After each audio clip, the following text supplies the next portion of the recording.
मनीष सिसोदिया के खिलाफ सीबीआई के एक्शन पर जमकर सियासत हो रही है। आम आदमी पार्टी ने सीबीआई की कार्रवाई के जरिए उनके नेताओं को परेशान करने का आरोप लगाया। आपके राज्यसभा सांसद राघव चड्ढा ने कहा कि सीबीआई ने अरविंद केजरीवाल के यहाँ छापा मारा तो केवल 4 मफलर मिले थे। अब उन्हें मनीष सिसोदिया के घर में केवल पेंसिल, नोटबुक और ज्योमेट्री बॉक्स मिलेंगे।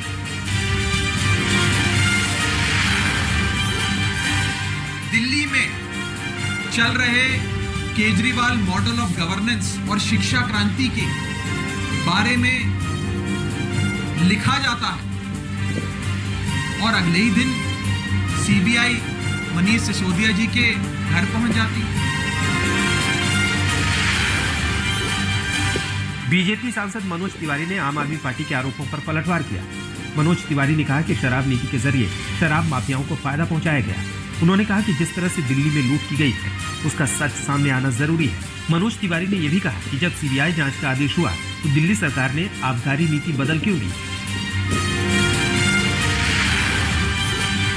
जिस प्रकार से शराब नीति बना करके दिल्ली में करोड़ों का घोटाला हुआ, उस करोड़ों के घोटाले का इंसाफ तो दूध का दूध पानी का पानी तो होना चाहिए।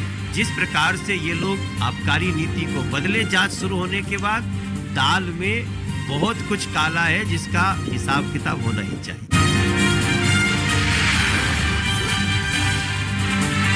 दिल्ली के सीएम अरविंद केजरीवाल ने आरोप लगाया कि अमेरिकी अखबार न्यूयॉर्क टाइम्स में जिस दिन दिल्ली के स्कूलों की तारीख पे रिपोर्ट छपी उसी दिन केंद्र सरकार ने उप मुख्यमंत्री मनीष सिसोदिया के घर पर सीबीआई की रेड करवाई। उसके बाद न्यूयॉर्क टाइम्स की रिपोर्ट को लेकर आम आदमी पार्टी और बीजेपी के बीच वार पलटवार शुरू हो गया। बीजेपी नेताओं ने कहा कि न्यूयॉर्क टाइम्स के साथ ये रिपोर्ट खलीज टाइम्स में भी छपी है। ऐसा कैसे हो सकता है कि 2 अखबारों में एक जैसी रिपोर्ट छपे। हालांकि आम आदमी पार्टी नेताओं ने बीजेपी के आरोपों को गलत बताया। हालांकि बाद में न्यूयॉर्क टाइम्स ने बयान जारी कर कहा कि दिल्ली के सरकारी स्कूलों पर हमारी रिपोर्टिंग निष्पक्ष है और ये ग्राउंड रिपोर्ट्स पर आधारित है।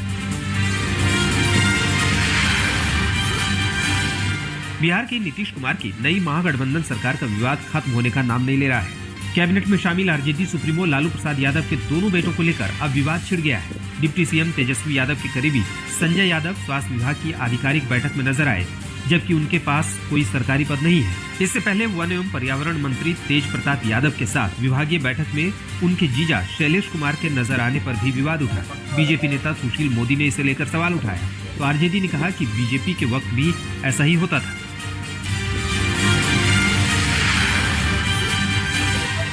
विवाद होने के बाद बीजेपी महासचिव कैलाश विजयवर्गीय ने अपने बयान पर सफाई दी है। कैलाश विजयवर्गीय ने कहा कि जो मेरे बयान को तोड़ मरोड़ कर देख रहा है, ये पूरा मामला जानने के बाद भी सवाल कर रहा है, तो इसका मतलब है कि वो नासमझ है।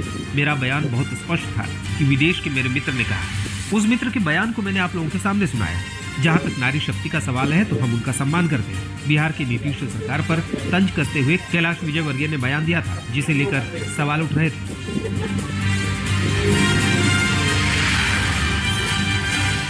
जो मेरे बयान को तोड़ मड़ोड़ के देख रहा है या पूरा जानने के बाद भी यदि प्रश्न पैदा कर रहा है, इसका मतलब है कि ना समझ।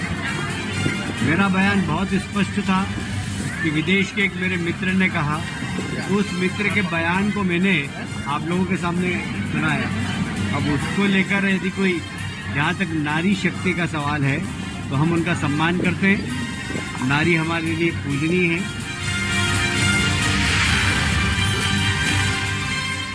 केरल के स्कूलों में लड़के लड़कियों के एक साथ बैठने और जेंडर न्यूट्रल यूनिफॉर्म के प्रस्ताव को लेकर विवाद शुरू हो गया है। मुस्लिम लीग के महासचिव पीएमए सलाम ने स्कूलों में लड़कियों और लड़कों के एक साथ बैठने के प्रस्ताव को खतरनाक बताया। सलाम ने केरल सरकार की लैंगिक समानता नीति के खिलाफ बोलते हुए ये बयान दिया। सलाम ने कहा कि सरकार छात्रों पर इस प्रस्ताव को थोपने की कोशिश कर रही है। लैंगिक समानता छात्रों को गुमराह करेगी, इसलिए हम सरकार से इसे वापस लेने के लिए कहेंगे।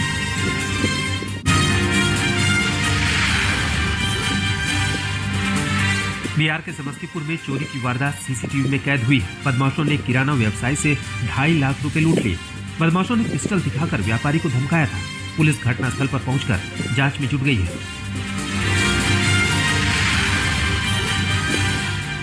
तमिलनाडु के रामनाथपुरम जिले में एक 1.5 साल के मासूम का सिर लोहे के बर्तन में फंस गया।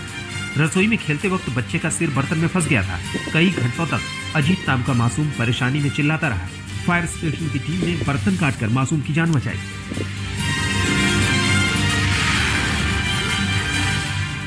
धनबाद में सीबीआई ने 2 ठिकानों पर छापेमारी की। मामला 34वें राष्ट्रीय खेल में हुए करोड़ों रुपए के घोटाले से जुड़ा था। 34वें राष्ट्रीय खेल में उपकरण खरीदने के संबंध में करोड़ों का घोटाला हुआ था। इसके अलावा मेगा स्पोर्ट्स कॉम्प्लेक्स के निर्माण के संबंध में भी सीबीआई जांच कर रही है।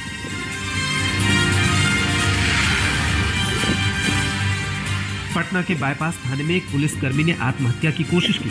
पुलिसकर्मी अपने नए तबादले की पोस्टिंग से नाखुश था। पुलिसकर्मी अपने तबादले की वजह जानना चाहता था। पुलिसकर्मी की सुरक्षा के लिए पुलिस जवान लगाया गया है।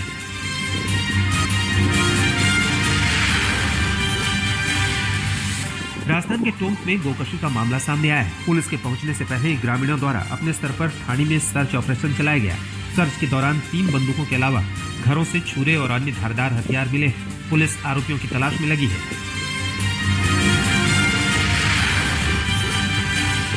राजस्थान के हनुमानगढ़ में कार चालक ने साइकिल चला रहे 2 बच्चों को टक्कर मार दी और फरार हो गया। टक्कर के बाद दोनों बच्चे कई फीट ऊपर उछल गए थे। घायल बच्चों को बीकानेर के लिए रेफर किया गया है। कार चालक का पीछा कर लोगों ने उसे पकड़ लिया। पंजाब के फरीदकोट में पुलिस ने 4 किलो अफीम के साथ 2 नशा तस्करों को गिरफ्तार किया है। अपराधी अफीम को राजस्थान से फरीदकोट लाकर बेचने की फिराक में थे। तस्करों पर पहले भी शराब तस्करी के मामले दर्ज हैं। तस्करों का पुलिस रिमांड हासिल करके आगे की पूछताछ की जाएगी।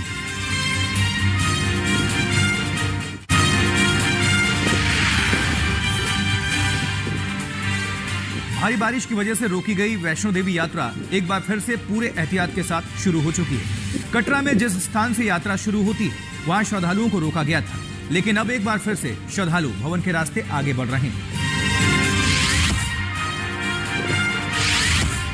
भारी बारिश की वजह से वैष्णो देवी यात्रा रोकी गई थी। माता के धाम में कल शाम से तेज बारिश हुई थी। बाणगंगा नदी का जलस्तर भी बढ़ गया था। यात्रा रूट पर कुछ जगहों पर मलबा भी आ गया था। श्राइन बोर्ड का कहना है कि मलबा हटा दिया गया है, लेकिन मौसम अब भी खराब है। अब आप देख सकते हैं कि चेहरे पर कितनी मुस्कान है। सबके चेहरे पर मुस्कान है क्योंकि यात्रा एक बार फिर शुरू हो गई। आप बताइए, आप कहाँ से आए हैं? हम मेरठ से आए हैं, ग्रेटर नोएडा। ग्रेटर नोएडा से। मुझे बताइए अभी कितनी प्रसन्नता की अनुभूति है? देख सकते हैं कि यात्रीगण जो है यहाँ पर जो श्रद्धालु हैं उनका उत्साह देखते ही बनता है। आप कहाँ से आए? हैदराबाद, आंध्र प्रदेश। अच्छा, आप मुझे बताइए कल मायूसी थी जब यहाँ पर इंतजार करना पड़ा पूरी रात पर? हाँ, थोड़ा डिस्टर्ब हो गया। यूपी में नेपाल सीमा से सटे इलाकों में भूकंप आया। बहराइच में भूकंप के झटके महसूस हुए हैं। आधी रात को लगभग 1:12 के आसपास नेपाल बॉर्डर के पास भूकंप के झटके महसूस किए गए। सतह से 82 किलोमीटर अंदर भूकंप का केंद्र था। 5.2 तीव्रता का भूकंप था। यूपी की राजधानी लखनऊ से लगभग 139 किलोमीटर दूर उत्तर पूर्व में भूकंप का केंद्र था। किसी तरह के नुकसान की खबर नहीं।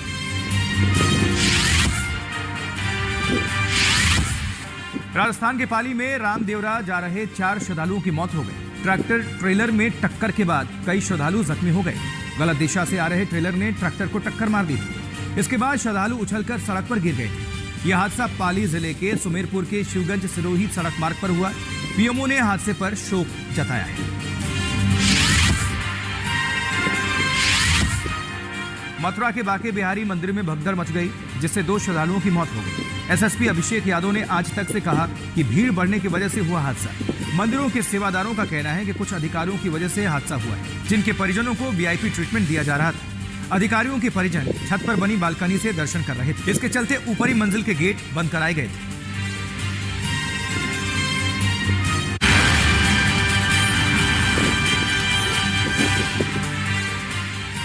देहरादून में बरसाती नाला उफान पर आ गया। काली नदी के पास नाले में अचानक पानी का तेज बहाव आ गया।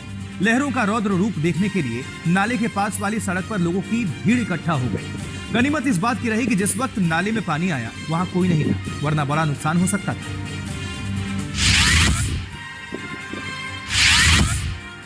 पहाड़ों पर लगातार हो रही बारिश से मैदानी इलाकों में बाढ़ का खतरा बढ़ गया है। प्रयागराज के रिहायशी इलाकों में गंगा का पानी प्रवेश करने लगा है। दारागंज, बख्शीबान, नागवासुकी मंदिर के आसपास की सड़कें पानी में डूब गई हैं। प्रशासनिक अधिकारियों ने एहतियात बाढ़ प्रभावित इलाकों का दौरा किया और लोगों को जरूरी दिशा निर्देश दिए। डीएम संजय खत्री ने कहा कि स्थिति नियंत्रण में है। अभी गंगा और यमुना का जलस्तर खतरे के निशान से नीचे है। लोगों को आगाह कर दिया गया है। गंगा के जलस्तर की लगातार निगरानी की जा रही है।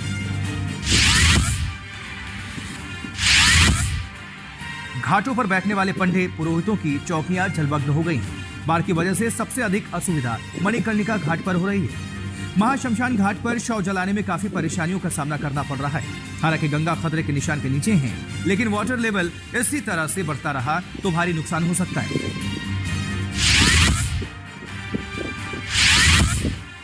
एक घंटे की बारिश ने बिहार के मोतिहारी में व्यवस्थाओं की पोल खोल दी। मोतिहारी सदर अस्पताल में पानी भर गया है। जल भराव से मरीजों, तीमारदारों और डॉक्टर्स को काफी परेशानियों का सामना करना पड़ रहा है। यह हाल सिर्फ अस्पताल का नहीं है, शहर के बाकी इलाकों में भी सीवर लाइन जाम होने से पानी भर गया है। सड़कों पर 1 से 1.5 फीट तक जल भराव से आमजन को काफी मुश्किलों का सामना करना पड़ा।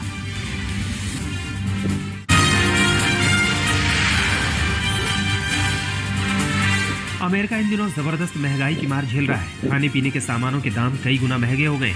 कुछ ऐसा ही असर यहाँ के शेयर मार्केट में भी नजर आ रहा है। हालांकि इन सबके बीच अमेरिकी राष्ट्रपति जो बाइडेन ने महंगाई पर नियंत्रण लाने वाले बिल पर हस्ताक्षर किए हैं, जिससे एक उम्मीद बनती है कि यहाँ लगातार बढ़ती महंगाई जल्द काबू में आ सकेगी।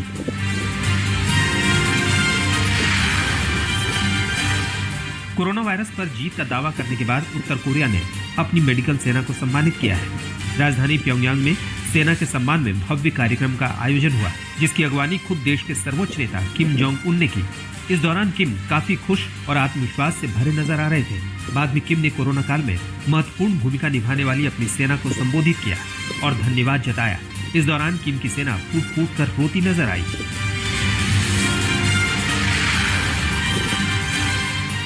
चीन इन दिनों मौसम की दोहरी मार का सामना कर रहा है। एक ओर बाढ़ बारिश लोगों के लिए परेशानी खड़ी कर रही है, तो दूसरी ओर सूखा। चीन के चिंगाई प्रांत की सरकार ने 4,500 से अधिक अग्निशमन अधिकारियों समेत पुलिस बल और आपदा विभाग से जुड़े लोगों की तैनाती की है। साथ ही 160 राहत बचाव से जुड़ी गाड़ियों को लगाया गया है। अच्छी बात रही कि समय रहते 1250 लोगों को निकाल लिया गया है। वहीं सिचुआन इलाके को चीन की सरकार ने सूखाग्रस्त इलाका घोषित कर दिया।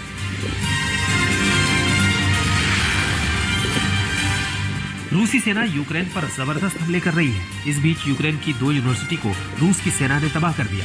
इस हमले में एक महिला की भी मौत हो गई है, जिसका शव मलबे के ढेर से बरामद किया गया। रूसी सेना ने क्रामाटोर्स्क में डोनबास स्टेट इंजीनियरिंग और खार्किव में पॉलिटेक्निक संस्थान को निशाना बनाया, जिसमें यूनिवर्सिटी के दोनों परिसर को जबरदस्त नुकसान पहुंचा है।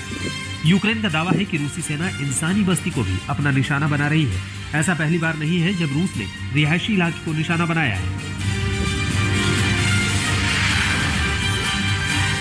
फिनलैंड की प्रधानमंत्री सना मारिन का वीडियो लीक हुआ है, जिसमें वो अपने दोस्तों और सेलिब्रिटीज के साथ शराब पीकर डांस करती नजर आ रही है। विपक्ष का दावा है कि प्रधानमंत्री ने पार्टी में न सिर्फ शराब पी बल्कि ड्रग्स भी लिया। हालांकि पीएम सना मारिन ने शराब पीने की बात जरूर कबूली, लेकिन ड्रग्स लेने की बात को अफवाह करार दिया।